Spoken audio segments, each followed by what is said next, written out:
Mendengar teriakan Davin, Jingga buru-buru menarik dirinya dan duduk di samping Vincent. Ia berusaha meredam debaran jantungnya yang berpacu cepat akibat panik karena ia nyaris jatuh ke kolam. "Maaf Vincent, aku benar-benar nggak sengaja," ucap Jingga merasa bersalah. "Tapi terima kasih sudah menolongku." Vincent bangkit duduk dan mengangguk. "Tidak apa-apa, saya bersyukur Bu Jingga tidak kenapa-napa." Lalu, ia berdiri dan sedikit menundukkan kepalanya di depan Davin yang sudah mendekat. "Pak Davin, saya mohon Anda jangan salah paham. Saya hanya membantu Bu Jingga yang hampir jatuh dari sepeda." "Iya, itu benar." Jingga menatap wajah Davin yang mengeras dan dingin dan menatap Vincent bergantian. "Aku lagi mencoba sepeda baru. Aku pikir aku bisa mengayuhnya sendiri. Tapi aku kehilangan keseimbangan dan ya Tuhan, tangan kamu berdarah Vincent." Mata Jingga terbelalak saat tanpa sengaja tatapannya tertuju pada tangan Vincent yang berdarah. "Tidak apa-apa, ini hanya tunggu sebentar," sela Jingga. "Aku ambil obat dulu." Seketika itu juga Jingga berlari menuju rumah karena panik dan merasa bersalah. Ia mengabaikan Davin yang semakin muram dan ubun-ubunnya jika digambarkan berasap. Setelah mencari-cari dengan gusar, Jingga akhirnya menemukan kotak obat di kabinet. Ia kembali keluar dengan langkah tergesa-gesa. Setibanya di sana, Jingga melihat Davin sedang memarahi Vincent. Jingga mengembuskan nafas panjang, lalu menaruh kotak di tangannya ke atas rumput. "Kurasa kamu nggak perlu semarah itu, Dev.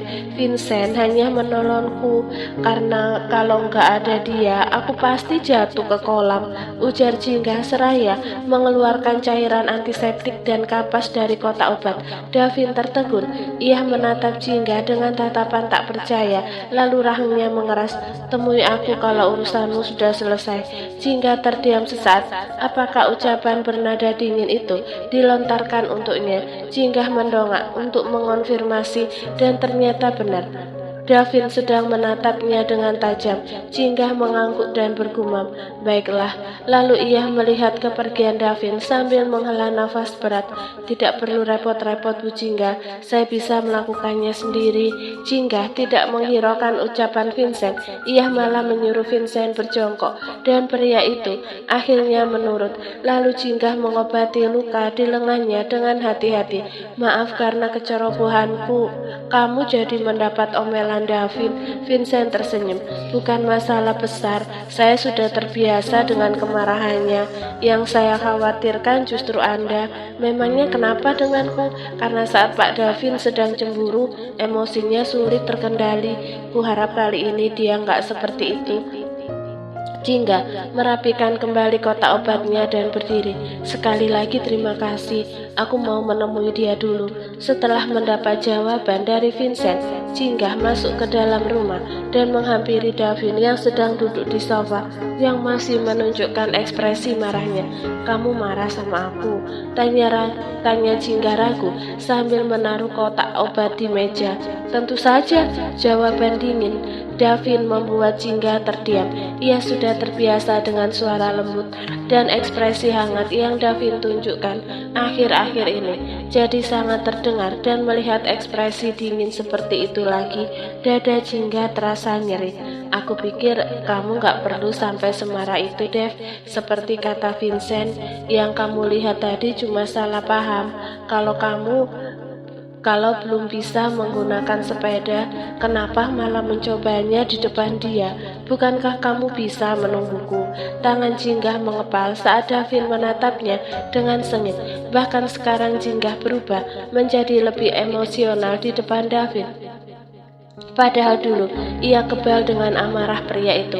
"Kamu boleh marah sama aku, tapi jangan memarahi Vincent. Dia nggak salah apa-apa." "Membela dia lagi?" serga Davin sambil berdiri. Kenapa kamu selalu membela laki-laki lain di depanku? Jingga tak bisa menahan matanya untuk tidak berkaca-kaca. Entah mengapa sekarang hatinya lebih sensitif. Kemarahan Davin yang sebenarnya tidak terlalu emosional dan masih dalam tahap wajar membuat hatinya terasa seperti diremat-remat. Padahal aku cuma jatuh ke tubuh asistenmu, tapi kamu sudah marah-marah. Gerutu Jingga entah mendapat keberanian dari mana ia bisa mengomel di hadapan Davin. Lalu bagaimana denganku? Aku melihat dengan mataku sendiri pipimu dicium wanita lain di depanku. Kamu pikir aku baik-baik saja menyaksikan kemesraan kamu dan mantan kekasihmu? Davin tertohok. Ia terdiam. Ketegangan di wajahnya seketika berubah memucat sambil mengepalkan tangan. Jingga kembali berkata tanpa bisa menahan emosinya. Dan itu baru Nancy. Kamu pikir aku merasa baik-baik saja setiap kali aku ingat kamu selalu bersenang-senang dengan wanita lain di klub malam setiap hari? Mata Jingga semakin menggenang mengingat kenangan buruk itu. Jingga itu jangan menyela. Aku belum selesai. Sela Jingga membuat Davin mengatupkan bibirnya kembali. Setiap malam kamu bersenang-senang, sementara aku di rumah selalu menunggu kepulanganmu dan aku gak pernah tidur sebelum kamu pulang. Kamu pikir aku baik-baik saja? Sampai sekarang kalau mengingat masa lalu, aku cuma dekat dengan asistenmu. Tapi kamu sudah semarah itu. Seharusnya kamu juga berpikir kalau apa yang kamu lakukan padaku di masa lalu jauh lebih menyakitkan.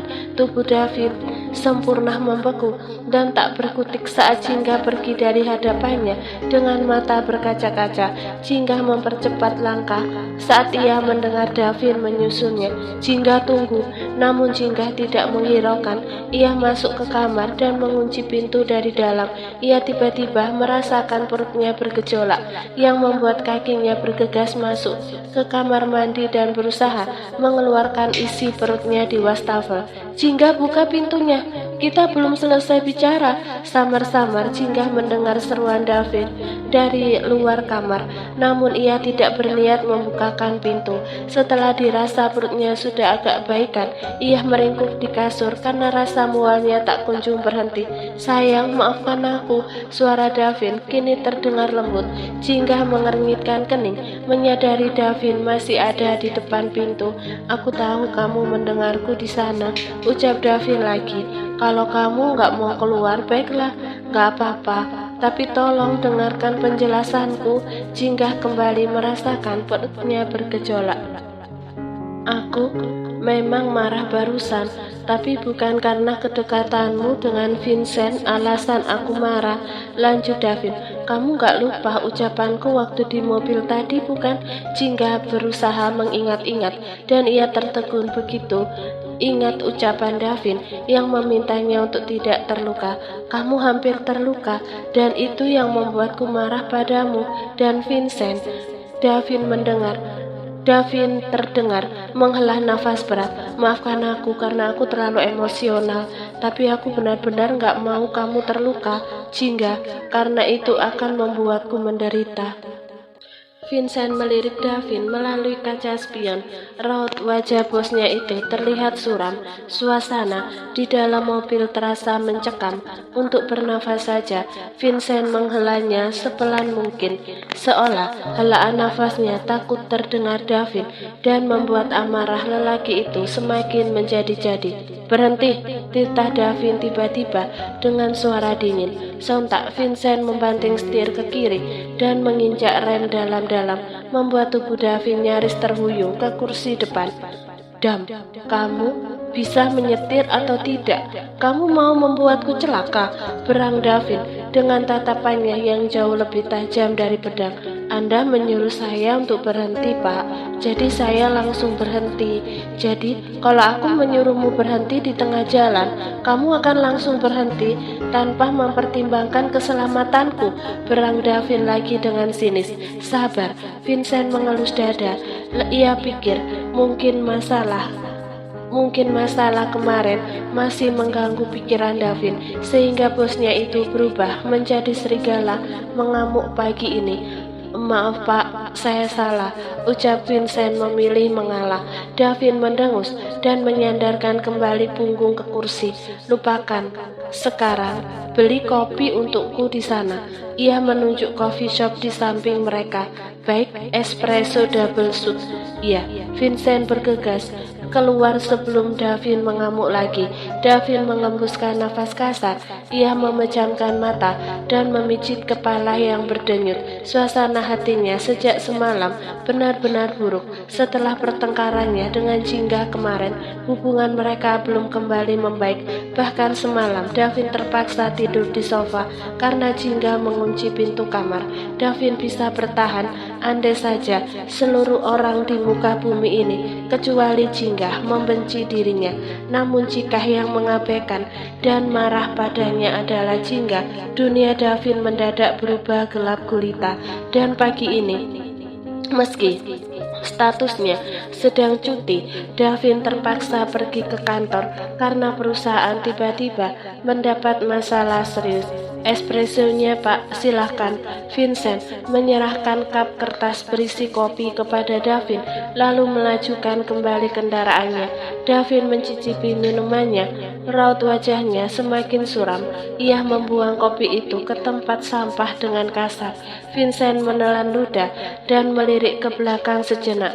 Apa kopinya tidak enak? Rasanya sangat mengerikan. Aku rasa kamu mencampurkan racun di minumanku, tuding Davin dengan sinis.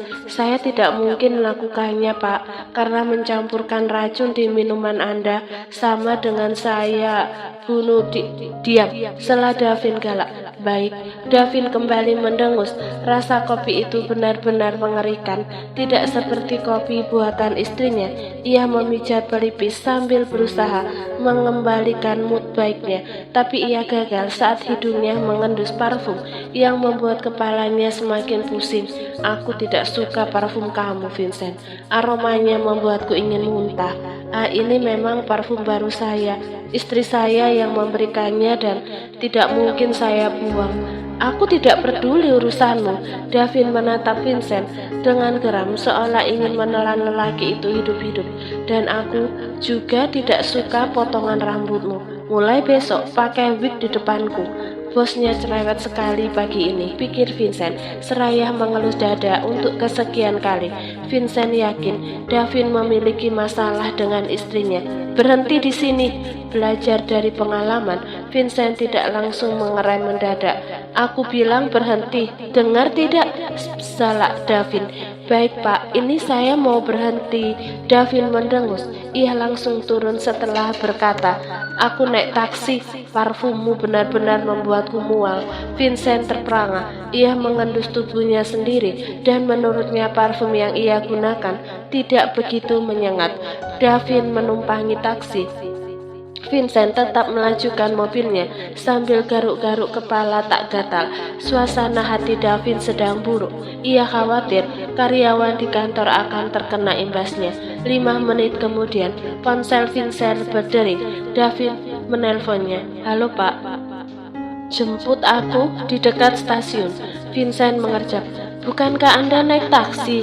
Aku tidak suka. Mobilnya sangat sempit untuk kakiku yang panjang dan aromanya lebih menyengat dari parfummu. Cepat, aku tunggu 3 menit. Baik, Vincent mempercepat laju kendaraannya. Jika tidak ingin bosnya itu mengamuk di pinggir jalan. Setibanya di dekat stasiun, Vincent melihat pria itu sedang berdiri dengan angkuh. Mobilnya berhenti. Vincent turun membukakan pintu penumpang untuk Davin. Namun alih-alih masuk ke sana, Davin justru malah duduk di kursi kemudi. Aku harus cepat sampai di kantor. Naiklah. Aku yang akan menyupir, ucap Davin masih dengan tatapan sinisnya. Vincent menurut dan menutup pintu belakang. Saat Vincent akan membuka pintu penumpang di depan, mobil itu tiba-tiba melaju. Mata Vincent terbelalak. Ia berlari menyusul mobil itu. Kemudian mobil kembali berhenti. Vincent akan membuka pintu depan, tapi lagi-lagi Davin melajukan kendaraannya. Vincent kembali berlari mengejar, dan itu terus berulang hingga Vincent ngos-ngosan. Di dalam sana, Davin menyeringai puas. Ia sengaja mengerjai Vincent karena teringat dengan kejadian kemarin. Jingga yang jatuh menelungkup di atas membuat Davin murka pada asistennya itu. Kali ini Davin membiarkan Vincent masuk dan duduk di sampingnya. Kemudian Davin melajukan kendaraannya dengan kecepatan tinggi, membuat Vincent terkesiap dan otomatis tangannya berpegangan pada handle di atas pintu. Wajah Vincent pucat pasi. Ia masih ingin hidup. Ia tidak mau mati konyol seperti ini. Detik demi detik yang bagi Vincent terasa seperti berada di tepi jurang akhirnya terlewati saat Davin mengerai mendadak di depan lobi New Pacific Group. Tubuh Vincent terhuyung ke depan, lalu ia buru-buru turun karena perutnya terasa mual. Vincent ingin memuntahkan isi perutnya, tapi ia gagal melakukannya karena harus menyusul Davin yang sudah masuk ke lobi. Sambil berjalan tergesa dengan kepala berdenyut, Vincent mengirim pesan kepada Jingga. "Selamat pagi, Bu. Saya ingin meminta tolong, bisakah Anda membujuk Pak Davin? Mohon maaf jika saya lancang, karena saat ini hanya Bu Jingga yang bisa membuat moodnya membaik. Jika tidak, saya yakin para peserta rapat yang akan jadi sasaran kemarahan beliau selanjutnya." Dan benar saja dugaan Vincent, ruangan rapat yang dihadiri para direksi serta manajer itu terasa mencekam dan mengerikan. Raut muka Davin yang suram dan berapi-api membuat nyali mereka menciut. Tak ada yang berani berbicara jika tidak dipersilahkan, bahkan bernafas saja tampak salah di mata Davin. Saat seseorang membuat kesalahan kecil di ruangan itu, dia langsung terkena semburan amarah sang CEO. Rapat itu dijeda saat waktu makan siang tiba. Mereka baru bisa bernafas lega saat Davin meninggalkan ruangan meeting. "Makan siangku sudah ada." "Sudah, Pak. Saya membelinya di restoran favorit Anda, dan itu adalah menu makanan terbaik di sana, sesuai dengan selera Bapak," ucap Mia yang berjalan di samping Vincent di belakang Davin. Davin masuk ke ruangannya dan membanting pintu tepat di depan muka Vincent dan Mia. Di dalam sana, Davin mencoba makanan yang sudah terhidang di atas meja. Ada beberapa menu di sana. Ia mencicipinya satu persatu, dan seketika itu juga ekspresi wajahnya semakin masam. Rasa masakannya buruk sekali, tidak seperti masakan istrinya yang ia rindukan sekarang. Karena masih marah jika tidak membuatkannya bekal makan siang tadi pagi. Dengan marah, Davin berseru, "Vincent, Mia, masuk!" Tak lama pintu terbuka. Davin meliriknya dengan sinis, namun alih-alih asisten dan sekretarisnya yang masuk, Davin justru melihat seorang wanita cantik masuk sambil menenteng bingkisan di tangan kanannya. Wanita itu tersenyum, membuat ketegangan dan amarah di wajah Davin seketika lenyap. "Sayang," gumam Davin dengan suara yang mendadak berubah lembut. Ia menelan saliva dengan berat. "Kenapa kamu kesini?"